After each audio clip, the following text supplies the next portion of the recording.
Business with a servant's heart. Welcome to the podcast. Inspiration, motivation takes. Listen to the podcast. We're all about to talk about life. Our guests will share their life story. We want you to success in life and business. We're ready and we will start shortly. We're gonna talk about life. We're going to speak on business. You're gonna shine bright. We are going to witness. Business with a servant's heart. With hosts Steve Ramon and Ray. Inspiration, education talks. Listen to the podcast.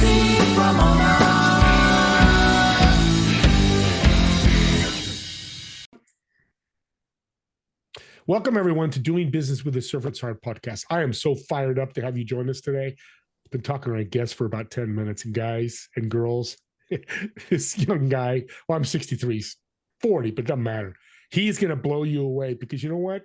He cares. And that's what a servant heart does. This podcast is dedicated to exploring the idea of having a purpose in your work and your life. What's that purpose? Serving, impact. Imagine you get to do that every day. And we're going to show you how, through our guests, how you can do that. Also, our guests are going to motivate you, inspire you, and educate you. And you're going to take that and be able to run and share that with others. Again, make an impact. Here's your homework today. Think about how you're going to serve yourself and others today and what impact you create today. So many people in life, and entrepreneurs especially, and my guest is probably going to shake his head up now, we wait. We don't take action. And we miss out on so much. So take action, start serving today. I know you'll love it. I want to thank our great sponsor today, Pantheon Alliance, joining a community of high-income entrepreneurs, business leaders who are building a thought leader platform to go ahead and change the world. For more information on the Pantheon, just reach out to me and I'll get you all that great information. Well, my guest, I'm just going to introduce him because you're going to love this guy. We're going to talk money today. But happiness and money. Who doesn't want money and happiness when you have it, not when you're chasing it? With that being said, Lloyd, welcome to the show. Steve, thanks for having me. Super excited to be here. How much fun is this going to be? It's been great chatting with you and connecting. And yeah, I'm excited to talk about money and happiness. Let's go. I got to ask you, your hat says time rich. Yes. What the heck does that mean? I should have worn my yellow hat. This one says money buys out. There you go. They both work. I love it. I'm only wearing the black one because it's just about, I think, time is probably something, well, it's not probably something, it's definitely something that people value. Unfortunately, they trade all of it for money. And so I think it's just about a reminder to become time rich, not just rich. Because, when you got time, you got choice, you got happiness. And I think that really that's what people are after. So, yeah. Well, so I'm getting from that is I make $1 billion. That's a big number I picked. Well, that $1 billion, it gives me time to spend with my family, go on vacation, enjoy the fruits of life. I'm time rich now, correct? Well, yes. However, there's have you heard of the beach house paradox? Yes, a little bit. Tell us. That's where the high flying Wall Street type or whoever, a career guy or gal, goes after the money, right? And builds all this money and has this dream of buying a beach house. And so, becomes successful, buys the beach house, but because they're so addicted to the job and making the money, they never actually use the beach house. And so it's a bit of a beach house paradox. And you can lose sight of what you really are making the money for. And I think it's a nice reminder. So becoming time rich, I think, is more valuable than becoming rich. And it lasts a long time too, because money can go away, but time is always there for you, right? Yes. Wow, that's powerful. Yes. Let's jump into the books. I usually wait, but let's jump into the books. You've got 2 books and 1 coming out. Super excited. Yep. Talk about the books and titles. Yeah, so the very first one called Money Grows on Trees, and how that came about was I was doing a boxing program. I did a couple of boxing fights with a friend of mine, and at the training session, I was teaching a lot of the guys about money. And he mentioned that, he said, a lot of these guys don't understand money, which is a bit of a shock to me because when I was younger, I thought it was an important thing to learn. So I was reading the books, doing the thing, and a lot of people just haven't done that, as you know. So he said, you got to write a book. I said, well, I don't know where to start with that. That's a bit of a project. And he said, just start, and you're going to do it in a month. And he told everyone at the training session, Lloyd's going to write a book and it's going to be in a month. And then someone said to me, how long did it take you? I said, the reality is it probably took about 20 years uh, to get the knowledge to write it. But the reality, I did write it fairly swiftly. But in that book, I talk about just when you have a job, you've got to have some sort of side gig or income as well as your job. Nowadays, because you have to have that little slight edge. And if you take the slight edge and you spend your evenings, you can spend your 9 to 5 making the money, you spend your 5 to 9 building the extra money, and then you can put it into something as simple as an index fund. You can max out your IRA, whatever it is, but you've got to invest it. And that simple process develops 3 incomes: one from your job, one from your side hustle, and one from your assets. And so in that book, I just talk about the simplicity of having that 3-part plan. And the second book is Money Buys Happiness. And that's a very, very popular book. We've sold tens of thousands of copies of that. And that's all about understanding the mindset around why we've been programmed to think that money is evil. And what I mean by that is, if you pop on the show like The Simpsons, for example, who's the villain in The Simpsons? Do you know? I don't know that I've seen it, but I won't remember. Chef? Is it Chef? No, No. it's Mr. Burns, the guy that runs the nuclear power plant, right? Yeah. But well, I think he's the villain, and so he's the rich guy. And wherever you go in Disney films or whatever it might be, the rich person is the evil person. And so what happens when we grow up is we get programmed to think that money is evil, and all these sort of things. And so part of that book is to unpack your money mindsets and move people past where they're stuck, but also give them a nice simple framework to follow. So it's a very practical book, but it really makes people think, and it certainly triggers them with the title, Money Buys Happiness. What does it mean? If you don't believe it does, then you won't get it. But if you do believe it does, then you will get it. So that's what that book's about. Super popular book. And then the latest one is is the one that's just been published with Wiley. It comes out in the end of May. It'll be in Barnes and Noble's bookstores, in airports, hopefully. And it's called Become Time Rich. And the reason I wrote the book, and in the beginnings it talks a little bit about why I wrote it, is because I've got lots of students in our financial education programs. And the one thing I noticed that popped up is they came in for financial education. But what I did notice was that it wasn't the lack of money knowledge necessarily holding them back. It was their absolute inability to manage their time. They were taking on too many things. They weren't developing leverage. They weren't putting systems and people in place to do things for them. They weren't using a diary. They weren't prioritizing, and they were collecting things and stuff instead of experiences. And so all these ineffective patterns were holding them back from doing what was going to make them wealthy. So I thought, you know what, really need to write a book here and talk about the 4 laws of how I became time rich, because I left the workforce in my mid 30s. And as I said to you before the show started, I sit here, run 4 companies here from home. We've got a very lean team at HQ. It's my wife, myself, and my dog Elvis. And I think it's just giving people that understanding that my commute used to be 3 hours a day when I was in a job, and now it's 3 seconds. And so I had this objective to become time rich rather than just rich. And I'm definitely not the richest guy around. I'm definitely not, but I do know that I'm very rich in my time because I can do things like this with you, you know, hang out, do fun things, hang out with my wife, go to lunch with my wife whenever I want. I could walk my dog. And so I think that is really what's in the new book, and I'm excited for it to be released. So much to unpack here. One ultimate goal is time. What you just said, everybody listening that can't do that, go, God, I'm jealous.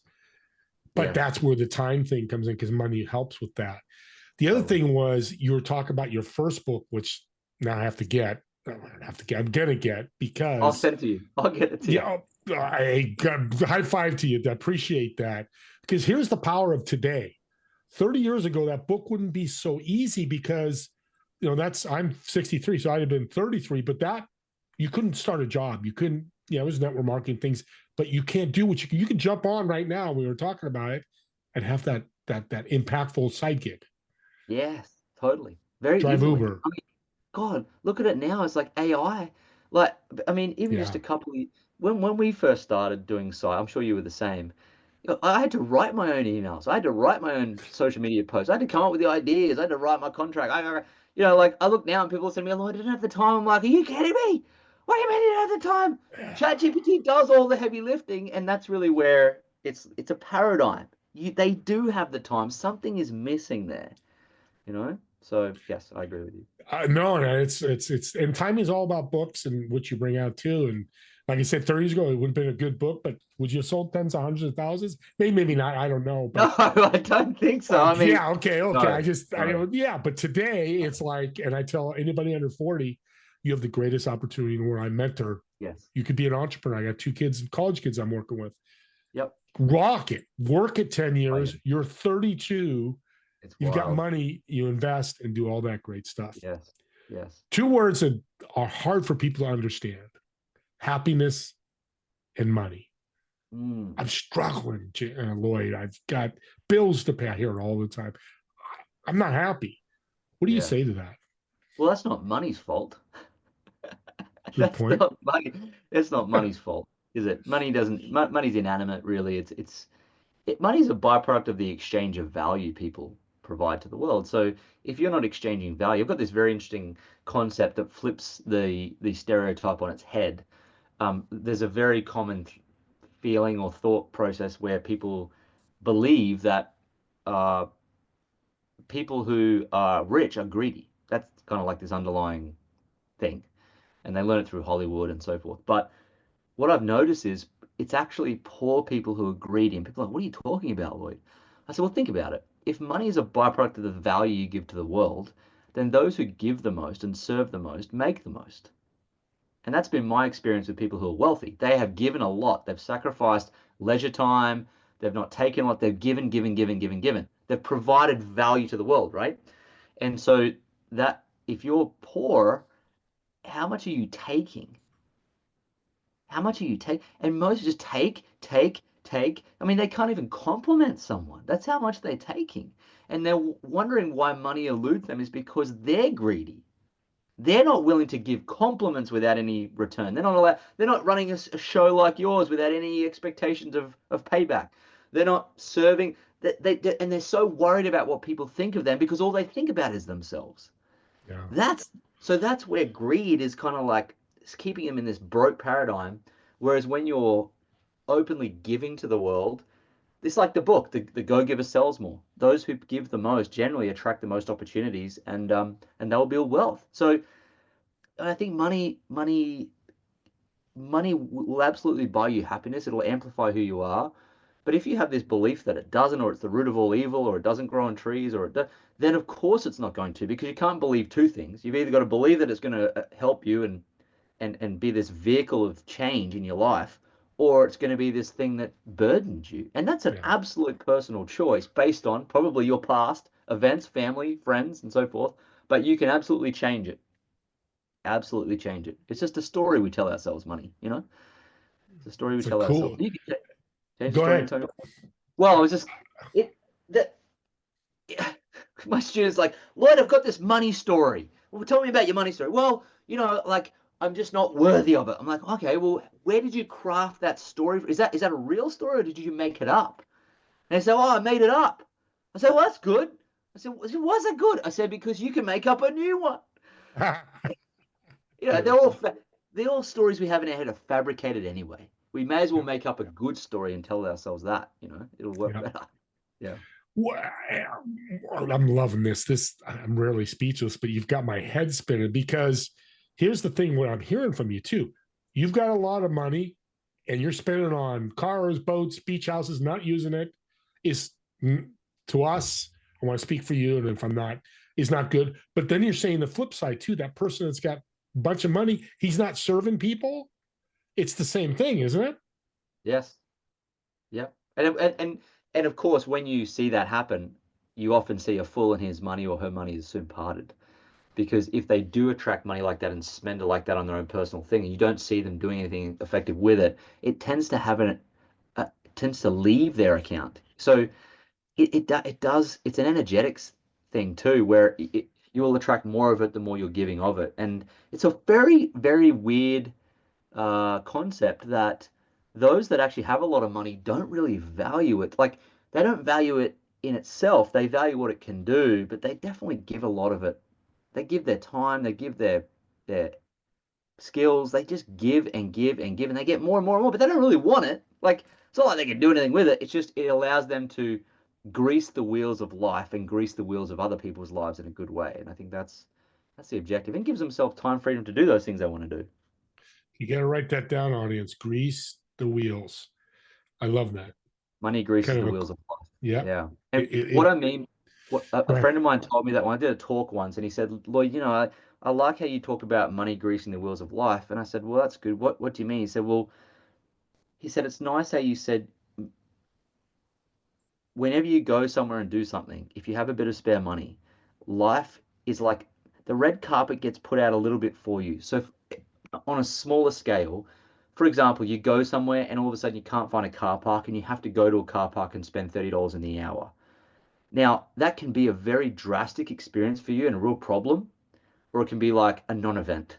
Like, yep, like park the car, $30, nothing. Like, so this ability to not worry about every small expense will allow you to effectively float through life with different energy and fun and joy. Whereas if you just don't have enough for those basic things, where it's always an obstacle for you, you're not going to float through life. It's going to be a pain in the butt for you wherever you go, and you're going to have a bad experience. So that's kind of what I mean by that. Yeah. And it's what it comes to my mind is the bank. When you go to the bank and you got a lot of money in there, there's 6 zeros. They look at you and treat you much different than that person coming in, just putting their paycheck Oh, in. without a doubt. It's a weird, but part of Yeah. that social media, though, isn't it? Because all we Yeah, see is glitz and glamour. totally. Yes. And unfortunately, I mean, if you would experience this too, a lot of people I talk to who are wealthy on social media, they really don't have much money in their account at all. In fact, I see a lot of seven-figure entrepreneurs. I know them. They're all acquaintances of mine, and I know they don't have any money in their bank account. And so, but all of a sudden they're on a first-class flight and they're showcasing it on social media. It's just this. What sadly has happened, I think, is it used to be that time was, oh, sorry, money was the ultimate currency, probably in the 80s and 90s. Like money is the ultimate currency, and then beyond that, we realize, oh, you know what, time is probably the ultimate currency. And then beyond that, what's happened is because of social media, is attention has become the ultimate currency. And unfortunately, people are compromising the other two to get all the attention, right? And it's a very competitive space, but will it bring fulfillment to get attention? And Naval Ravikant says, well, I'd much prefer to be wealthy and not famous than famous and not wealthy. And what is happening in the world at the minute is people are becoming famous because of social media, but there's no time in their life and there's no wealth in their life. So they're missing, they might have all the attention, but what's the point in fame if you're broke? You're such a smart guy. And I'm going to tell you why. I just don't like to throw that out there because because you are. Because I'm 63 at 25 and 30. The whole mantra in business: work 80 hours a week. I did that. I worked Yeah. Christmas because it was all about dollars. Yeah. Now it's you work 8 hours a week. That's not a badge of honor anymore. That's like, No, correct. Steve, Lloyd, you guys are crazy. You just said it. You get to walk your dog. So it's flip the time, and you're brilliant how you just said that. Yeah, well, That's what you huge. just said there is so interesting what you just said, because I say it in my book. Literally, that one sentence I say, people wear their badge of business around with honor, like, or with, they walk around and proud of their busyness. And, you talk to people like, oh, how'd you have a week? Oh, it's busy as well, busy. And it's very interesting. And they say to me, Lord, are you busy? I'm like, not really. My whole objective was not to be busy, was to be wealthy, and that's why the title of the book, Become Time Rich. Time. Stop being busy, I'm gonna say time, audience, and point to my head because that's what I keep thinking. Time. Time. And you're right. You're looked down upon when you go, I'm not busy.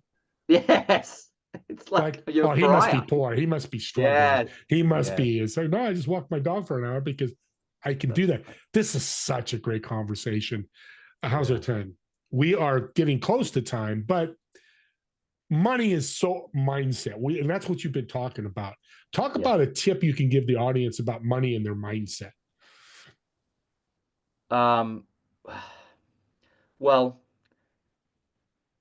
there's a variety of different beliefs that you have that will dictate how you approach money. And the beliefs have come from prior events, experiences, the peers you hang out with, and so forth.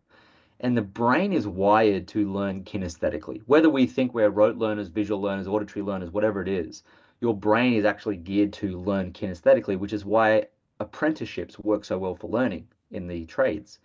And it's why universities are, it's not so great to learn there because it's all rote learning out of textbooks. It's not how our brains are wired to work.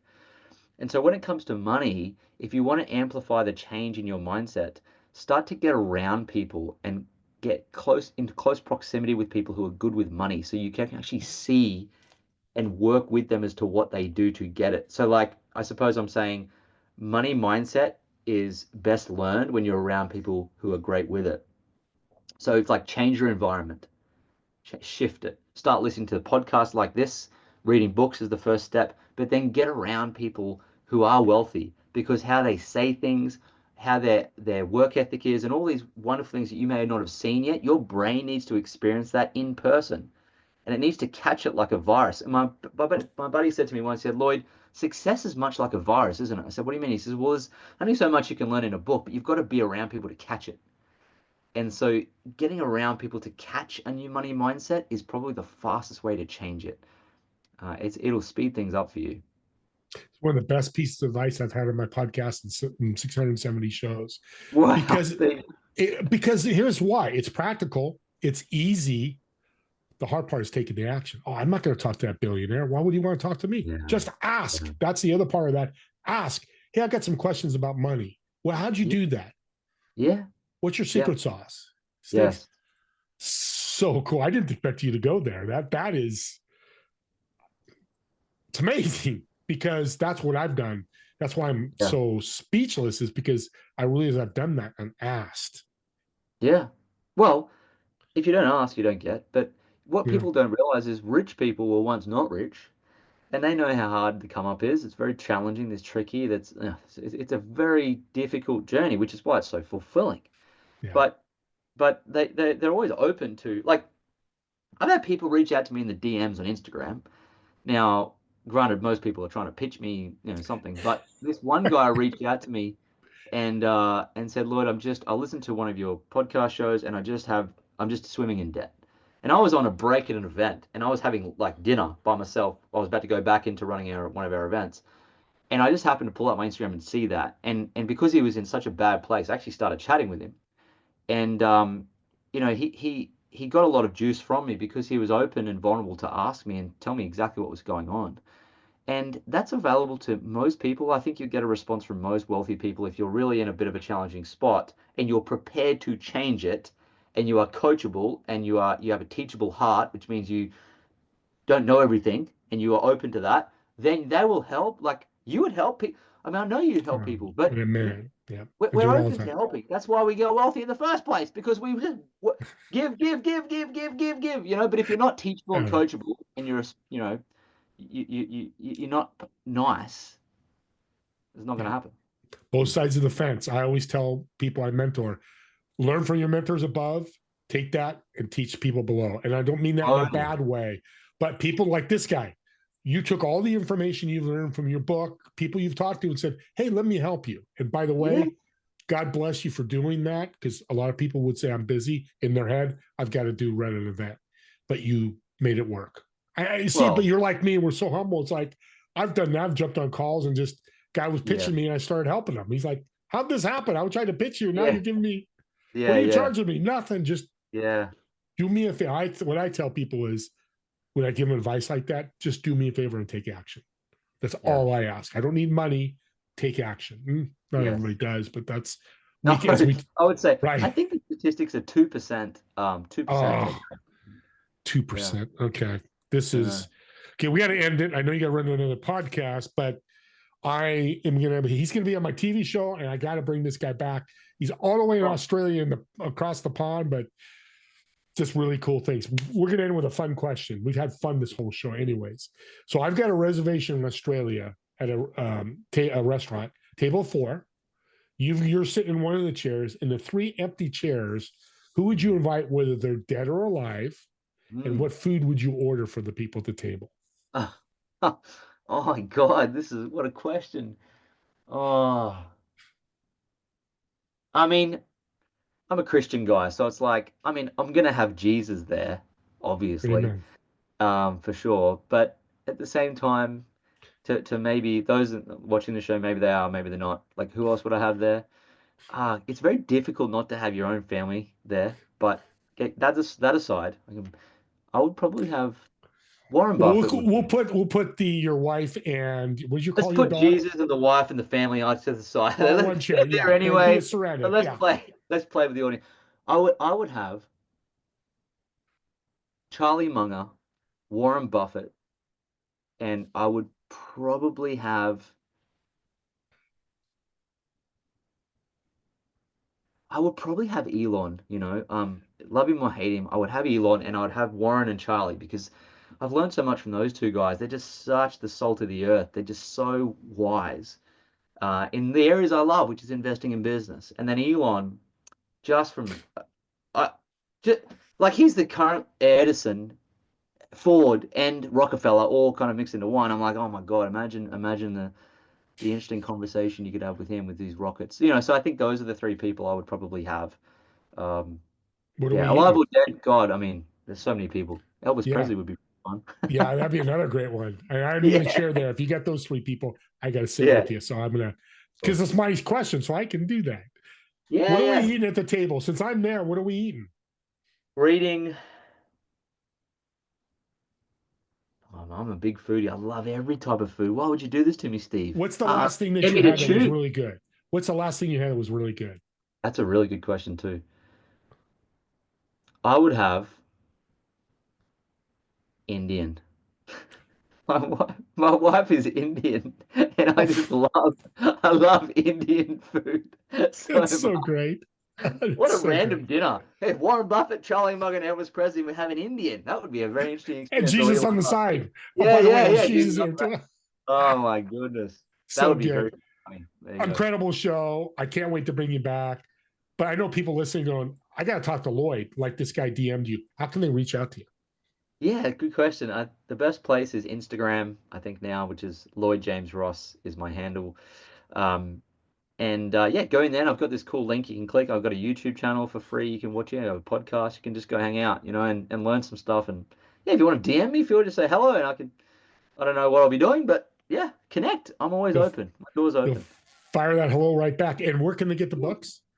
Yeah, so if you go to my link in my Instagram profile, you can Yeah. get the book there. My latest book you just get on Amazon, Become Time Rich, and I'm doing a really epic Alex Hormozy style launch for that in May. So if anyone gets it or whatever that might be, you're gonna get some cool freebies. But yeah, it's on Amazon. My other books are just on my link in my profile. Well, I got to get some freebies. Yeah. Audience, count me in. I I'll probably send sold you many I'll send already. you a signed Oh, copy. yeah, you're going I'll to say send you a that. signed copy. But Yeah, get the yeah, yeah. book because you can see why. And we got to jump off, but real quick, subscribe to the YouTube channel. But here's why it's a gift. What we just did today for this show, this link is a gift. What Lloyd's been talking about. I know you're talking to people going, I'm not happy with money. I'm struggling. I'm in debt. Reach out, have them listen to Lloyd go, there's hope. There is hope.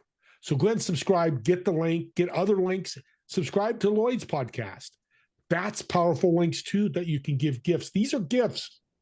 They're not TV shows. They're not movies. These are gifts to help others. And that's the whole goal. With that being said, me and Lloyd want to thank you all so much for watching or listening to this podcast. And we'll see you all in the next episode of Doing Business with a Servant's Heart. Have a great day, everyone.